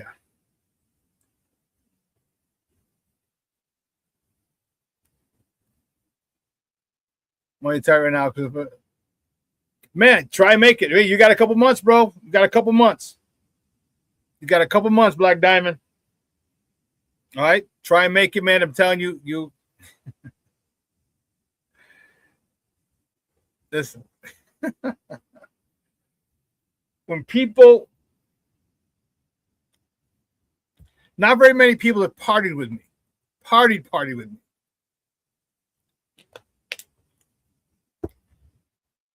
I've been, ever since I got away to college, and they kicked us off campus. Quick story. My junior year, we went 11-0. Troy and I, my roommate, who actually might be flying in from New York, him and his wife might be flying in for the event. We just moved into a building that was offices converted to dorms. So they actually had its own bathroom in the office. Okay. It's a long thing, and bathroom as soon as you came in, and then the rest of the room, which used to be or offices. They converted that to dorms. So we were having parties, and we were at the edge of campus. We were on the third floor, the top floor. And so we faced out to the city. We didn't face campus. So we're smart kids. So what we did was we took the curtains from the windows, we hung them in the hall, in the walkway. All right, when you come in the bathroom, it's a little narrow because they got to make room for the bathroom, and then it opens up into the room. So we took the cloth drapes off the window and we hung them in that hallway. Why do we do that? Well, cloth absorbs sound. So we would have parties, and when there's a lot of people there with the music and everything, a lot of it would get caught in the sound. The sound would get caught in the cloth of the curtains. So we had like 4 parties after games. Last game of the year, we win. We go 11-0. All right, we had another party. Well, some jamoke didn't close the door behind them when they came in or left. I don't know. So when the RA came walking by, he heard the noises coming out from underneath the curtains, because the curtains came down to like maybe mid-waist from the ceiling, maybe mid-waist. Right? But when the RA walked by, he can hear a little noise because the door's open now. And he looked and he saw a whole bunch of feet. Saw a whole bunch of feet. Like, whoa. So we got caught. So we got asked to leave after the first semester. We moved off to Boyden Street and we started throwing parties. Man. So we were I don't know if there's ever been another party at Holy Cross like the parties me and Troy used to throw. I don't know if there's been another party like the ones me and Troy used to throw. I'm telling you, they were epic. And then I went to Italy. I was partying out there. Then I come back and go to New York, live in New York, the city that never sleeps. That was insane. I'm telling you, one of these days I'll tell you a story about. I'll tell it to you now, real quick. So my first 94, I get back, and Troy calls me and says, "Hey, do you want to?" He goes, "Would you want to come to New York?" Because my time playing football in Italy was over, and I was like, "I'm young. It's 2020. It was 94, so I was 23 years old." I'm like, "I'm going to live in Chicago, but I don't have to stay here now forever." Like, yeah, sure. So I go out there. Basically, they wanted to make sure that I wasn't a jackbag, and I was cool. I took over his spot at the desk because he went to become a trader. Traders make more money than a broker, bond broker. So I'm working there, and my bonus was going to be small. My Christmas bonus was going to be small because I started in September, had small accounts. They're still teaching me. I was still learning a lot. There was another dude, a Jewish guy named Glenn Wall, God rest his soul. They call him the big swinging, all right, because he made the most money in the office. Nicest guy in the world. Nicest guy in the world. Not a yeller like a lot of other people in the office were. Not loud. Just so the day we get our bonuses, all right, this is 94, way before the direct deposit. There's a little Jewish guy who would push the cart and give you an envelope. Okay, he obviously knew everyone's name. Give you the envelope, boom, boom, boom. That day he gave you 2 envelopes. People were opening their envelopes up, and they're like, "Oh, yeah, they're going crazy, right?" Because the Cantor Fitzgerald where I worked, your bonus was determined.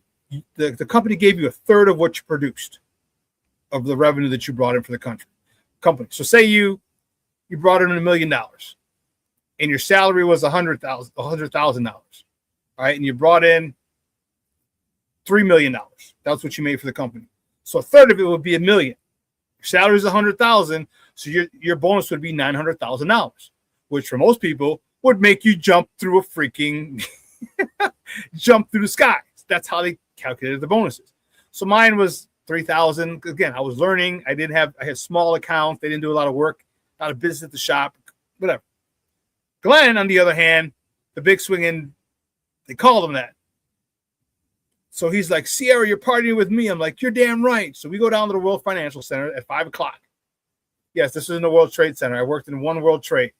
Junior asked, "Was it the World Trade Center?" Yeah, I worked in one World Trade. I have a business card around somewhere from there. So we go to dinner, go to a steakhouse, we go for drinks down at the World Financial Center. We go to a steakhouse. We go to a gentleman's club. We go to a gentleman's club. We actually went to 2 gentlemen's clubs. Went to another bar, and then another bar. We ended up at Glenn's bar at like 2:30 in the morning. We've been drinking since 5. All right, we've been drinking since 5. And Glenn, mind you, we get back to his bar. We are hammered, and we took cars.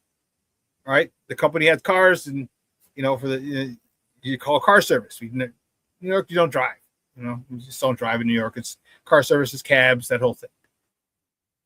Glenn puts his arm around him like, "Hey, dude," he goes, "You're going to be the big swing." And he goes, "In this company," he goes, "I seen you work. I seen you. We've hung out. I've seen you with clients."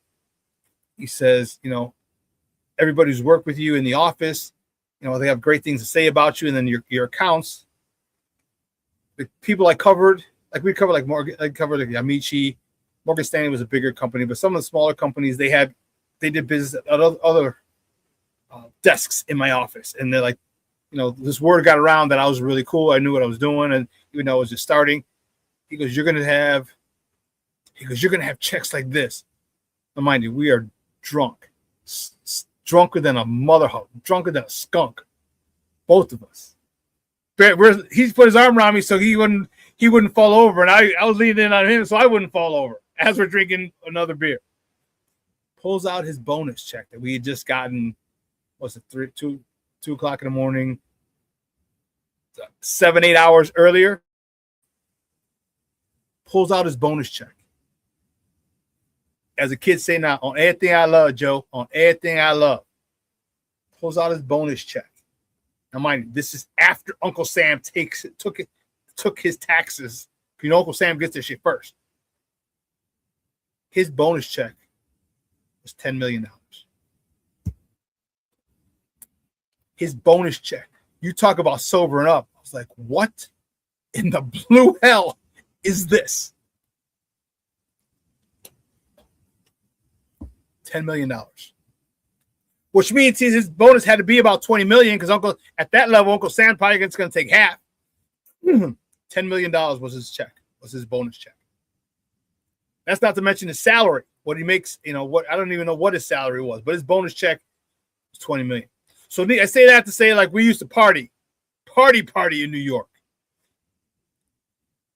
Man, cars, there was rooftops. I'm telling you, I got to write a book. Rooftops, times I partied with Rosie Perez, Heavy D, all for someone's my roommate's girlfriend. Her sister worked for Def Jam. It was her birthday. And you name it in the hip-hop industry, they were there. Biggie, LL, Run, Heavy D, Kevin Willis from the Atlanta Hawks was there. I don't know if they were playing that night or had just played. I don't remember. Dude, I was in awe. So, like, party. Yeah. Then I got home to Chicago, and then I started promoting parties. So, listen. You come out to this joint. You come out to this bad boy. I'm telling you. You're going to party. We're going to party. We got the music is second to none. My guy DJ DY Nemesis, straight hip hop. So if you're a hip hop head, all the slamming joints from the 90s and 2000s.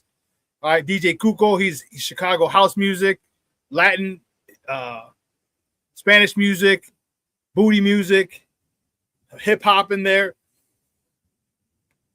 We're gonna party. Party. Junior knows. Junior used to let me stay at his house. I'd be partying. He's like, hey, bro, he goes, I don't want you driving back to Tinley. He goes, whenever you're out in the city, just give me a call and you can stay by my house. Man, I stayed by his house so many times. He'd open the door, Patty would open the door, and they were staying over on Armitage and Hermits, Irving and Hermitage. I just come in, drunk as a skunk, crash, get up and go to work. We're gonna party. I'm telling you, this is going to be epic. Get your tickets. It's going to be one hell of a time. And you're going to get to meet a whole bunch of my friends. My family's going to go talk to my cousin. She was saying that she's like, everyone's excited. And, and my Uncle Dario's kids and talked to another one of my cousins. They're excited. It's going to be dope. So make sure you get your tickets. Let's talk Bulls. Bulls, what the hell are you doing? Are you beating the Houston Rockets the other day? And aren't you supposed to be tanking?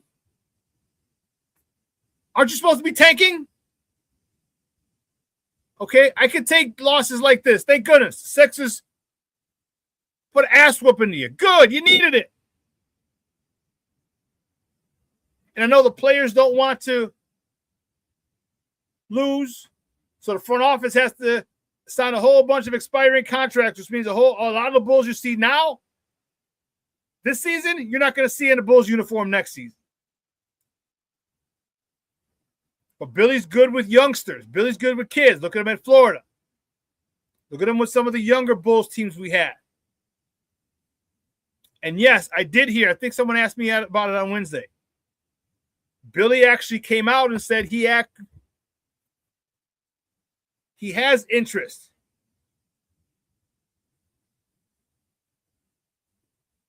in the North Carolina job. Wow, this just came in. The Bills re-signed DeMar Hamlin to a one-year deal. That's awesome.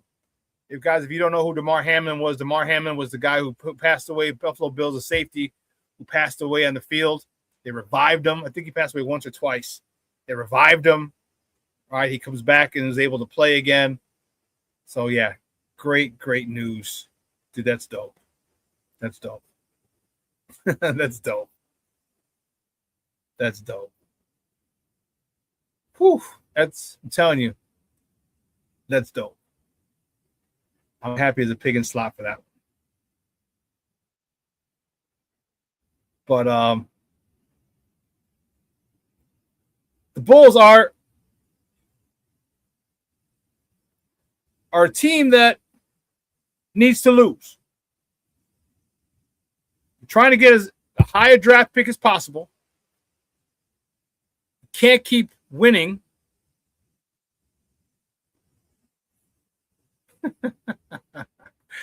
Like Diamond, Billy, I will personally drive you to O'Hare.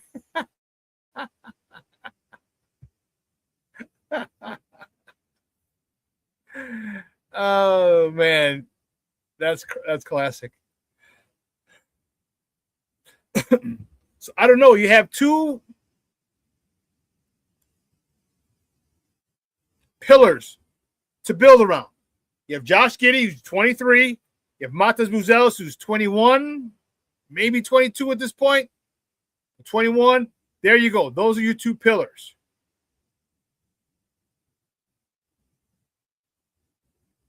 And now you got to build up around them, because this goes to show you how good Josh Giddey is. Josh Giddey was averaging a triple-double for the most part last year. Once he settled in with Kobe, with Ayo, okay, with a lot of other people that have been traded away. Everyone is like Patrick Williams. I think no one wanted that contract, so like, yeah, we're not trading for him.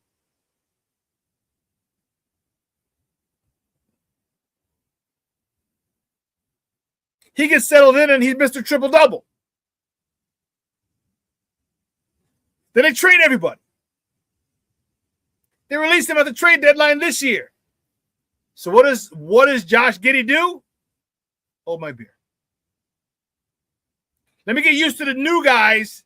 And you know what I'm going to do? I'm going to flirt with a triple-double again every game. That goes to show you how good Josh Giddey is. Because now you're one of the leaders. You got the big contract, 4 for $100, 4 years, $100 million. You got the contract, so you're one of the leaders, whether you want to be or not. And what does he do? Goes and flirts with a triple-double every single game. And you need your teammates for triple-doubles. Got to have assists. So what he did is he found out where you like to get the ball. He makes sure he gets you the ball in transition, either in your spot, sets you up. And he's still averaging, what do you have, 12 last night? 12 dimes Wednesday? Let me see. Yes, 23, 9, and 12. 12 assists on Wednesday. With a whole bunch of new players. They just got a month and a half ago. So you have a baller there. You have Josh, and then you have Matas. Matas, I like a lot. He's starting to get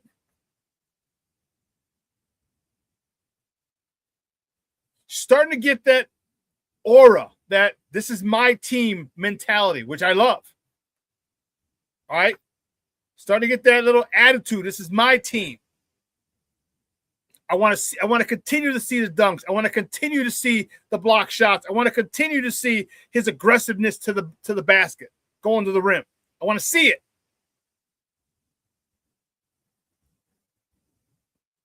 I want to continue to see it.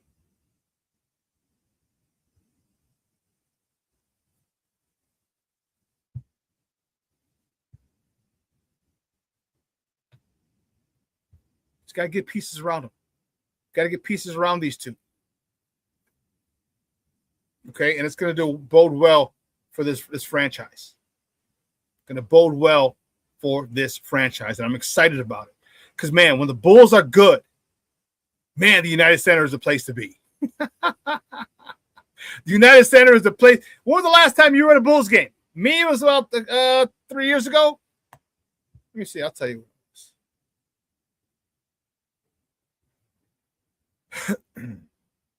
Might even be longer. Might even be longer. Because we went for Maya's birthday. And she's like, I'll buy us some tickets. It's me, Maya, Ken Davis. 2019, 2018, 2019. Somewhere in there. Oh, here you go.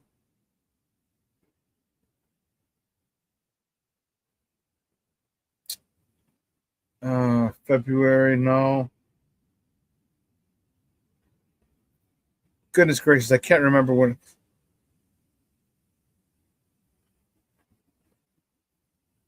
I can't remember when it was. Son of a biscuit. But we were up, we played, and they played the Philadelphia 76ers because Joel Embiid feasted. I was like, damn, dog.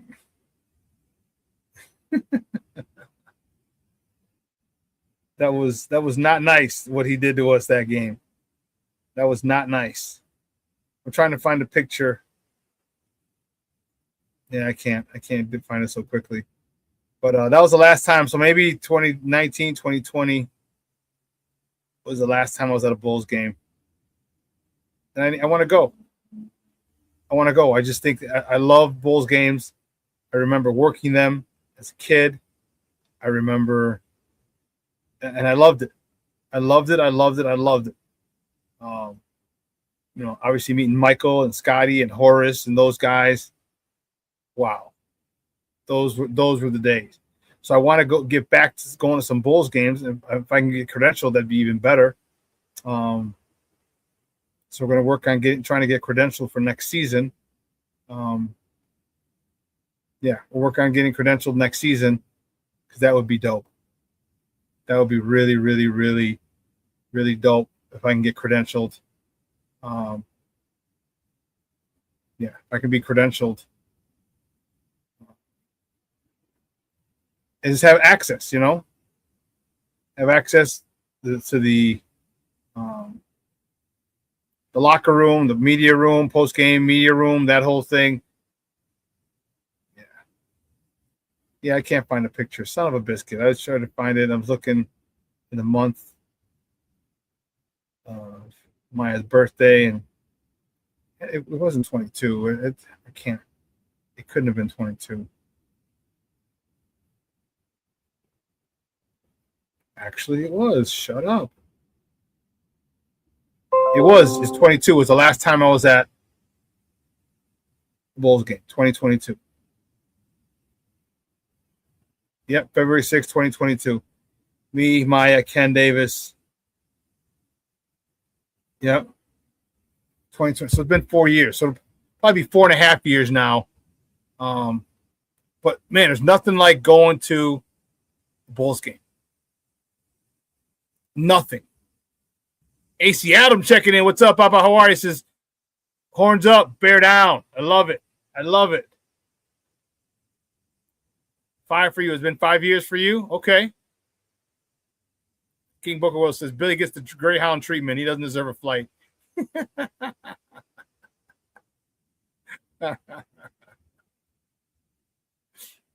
Michelle Wallace says, Bubblegum Billy can use a change of scenery. I hear you. A lot of people are not fans of Billy Donovan. It happens, and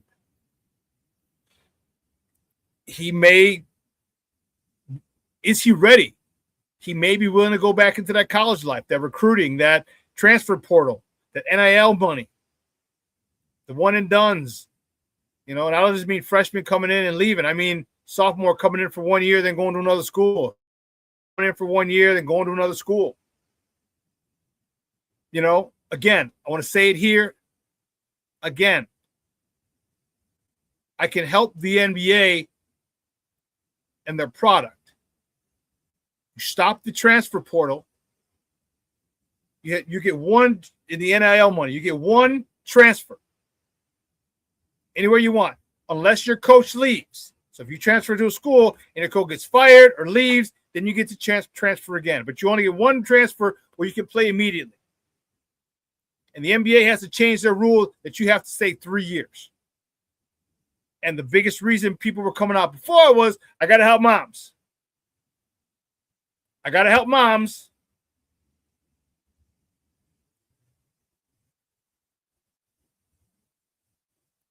Got to help moms.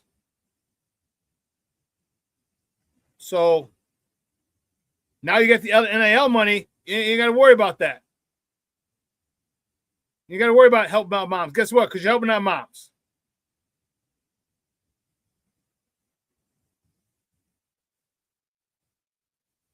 So you can stay, and now you're in a situation where you're going to be most likely in a place for 2 years at least. So now this head coach can teach you the fundamentals, develop you properly. Because let's look at this kid from Illinois, Keaton, the freshman. Keaton something or other played last night. The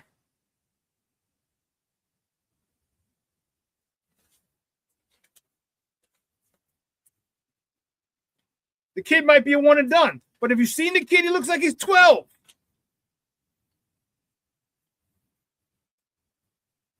Looks like he's 12.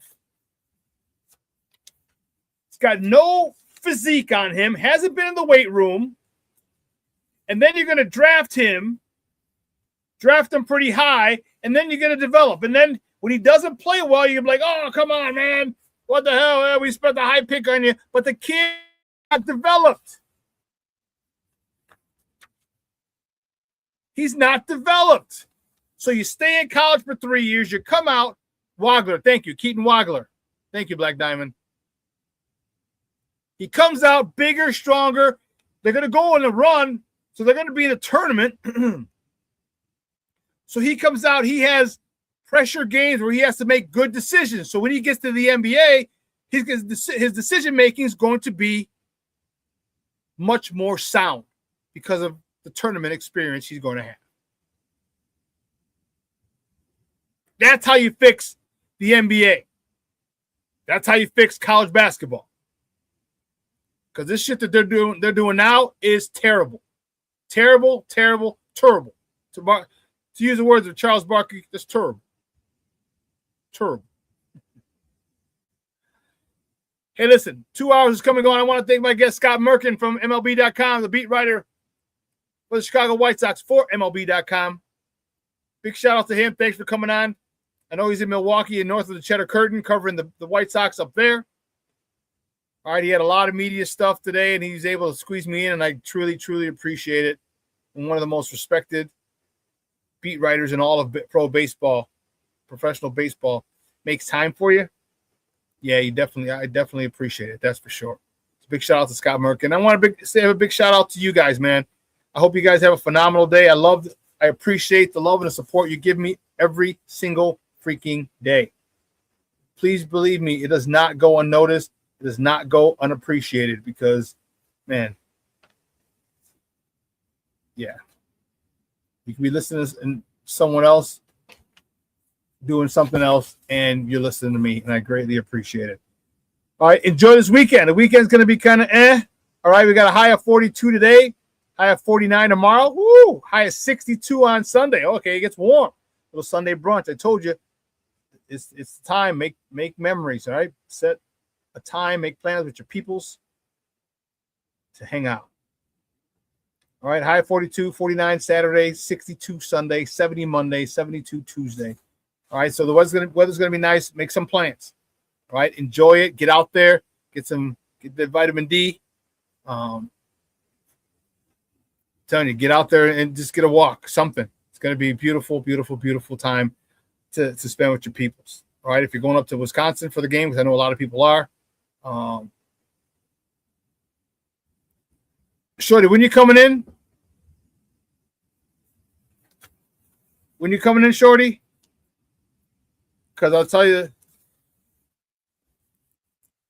he said, I want some cool Chicago weather. Yeah, well, Monday 70, Tuesday 72, Wednesday 59, the chance of showers, Thursday 46. So you're going to get some, you're coming in tomorrow, right? 49, 50 degrees tomorrow, 60 Sunday, 70 Monday, 72 Tuesday, 59 Wednesday, 46 rainy on Thursday. So there you go. All right, there you go. But guys, have a phenomenal day. Have a phenomenal weekend. All right, don't worry, I'll be shaving. And I'm going to do a mock draft this weekend so we can have it for Monday. We can talk about it. You're coming in for a week. For the following week, I'm training a new engineer. All right, cool. I will do a mock draft this weekend. So we'll get it crack-a-lacking on Monday. Hopefully the Illini are in the Final Four as of tomorrow once they play Iowa and beat Iowa. All right. And just have a fun weekend, man. All right. We work hard. Enjoy it. And if enjoy life means to you, do it. Some people got to go out clubbing. Some people got to smoke it up. Smoke a cigar, smoke some weed. All right. Drink some beer, have some alcohol, go to a club. Whatever is fun for you, whatever is enjoying your life for you, do it. As long as it doesn't bother anybody else, just do it. All right. We're here for a good time, not a long time. That's for damn sure. All right. So for everyone here at Sports Zone Chicago, I'm your boy, the SuperBack, Shawn Sierra. Have a phenomenal weekend. Your boy is out.